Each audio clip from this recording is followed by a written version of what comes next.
C'est encore moi les CM1. Alors en calcul, aujourd'hui, je vais vous montrer aussi comment fabriquer un jeu de dominos avec les tables de multiplication. Vous avez bien compris que pour la division, il faudrait savoir ces tables de multiplication aussi. Donc comme on est confiné chez nous, je vais vous montrer comment faire un petit jeu pour réviser les tables. Pour ça, j'installe. Donc moi j'ai pris des emballages de gâteaux, vous voyez des emballages cartonnés.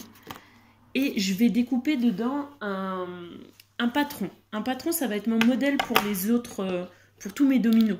Donc si j'ai envie, je peux au crayon de bois dessiner un peu la forme ou la taille que je veux. Vite fait. Et ensuite, moi, pour que ce soit plus pratique, je les plie en deux déjà. Et je vais faire la forme que j'ai envie comme ça. Pour mon patron, c'est pas gênant. Le patron, ça va être donc le modèle. Voilà, moi j'avais envie de faire un petit peu l'intérieur recourbé comme ça. Et quand je le déplie, vous voyez, j'ai à peu près une forme de domino. Donc, une fois que j'ai ça, je vais venir le repasser sur d'autres emballages.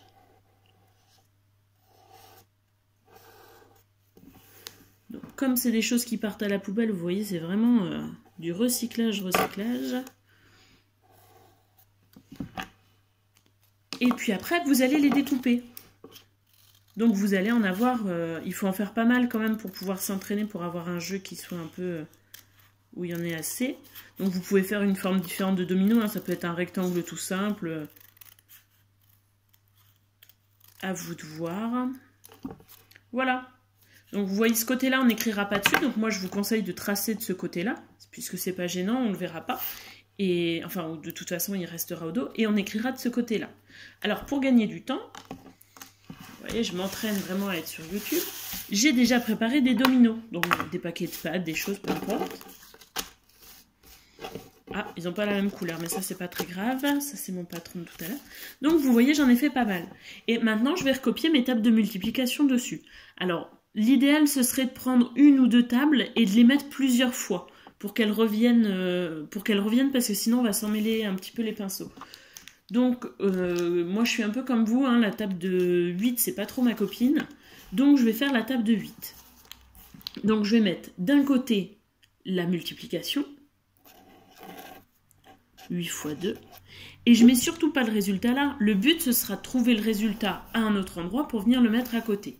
Donc, je vais déjà copier, moi, toute ma table. 8 x 2, 8 x 3. Je mets pas 8 x 1 puisque c'est facile, 8 fois.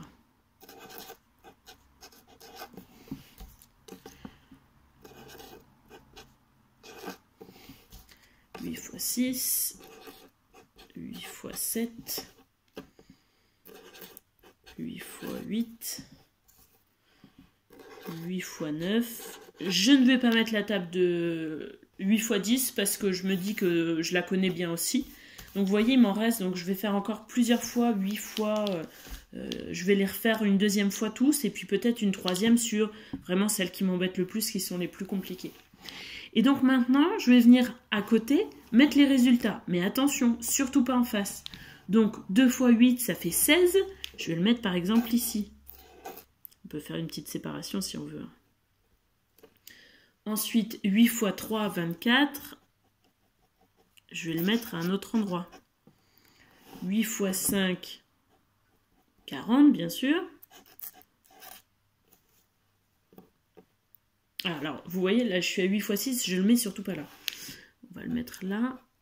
8 x 6, 48. 8 x 7, 56. Donc, 8 x 8, c'est bon, je peux pas repasser dessus. 64.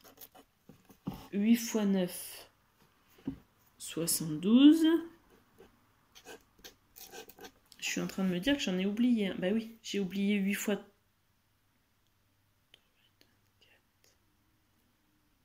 32. Ah, j'ai oublié 32. 4 x 8, 32. Je vais le mettre là.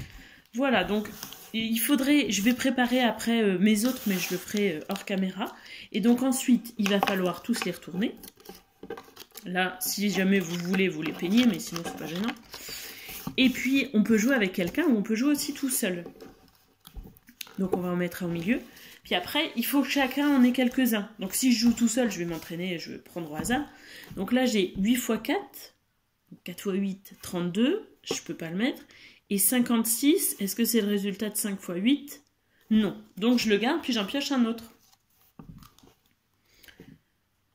2 x 8, 16. Et 64, c'est le résultat de 8 x 8. Donc je ne peux toujours pas le mettre. C'est plus intéressant de jouer à 2 ou 3 forcément. Mais si vous avez des grands frères ou grandes sœurs, ils pourront. Des petits frères ou petites sœurs, ça va peut-être être plus dur. Alors, le nouveau que j'ai pioché, 8 x 5, 40. Ah bah là, je peux. Donc je vais venir mettre, vous voyez, 8 x 5, 40. 24, c'est le résultat de 3 x 8, je ne l'ai pas. Et 8 x 8, 64, bah regardez, je l'ai aussi. Donc je vais continuer, etc. Et comme on va en avoir fait plus, on va pouvoir faire le tour. L'intérêt, c'est de les réviser d'une autre façon. Voilà comment réviser les tables.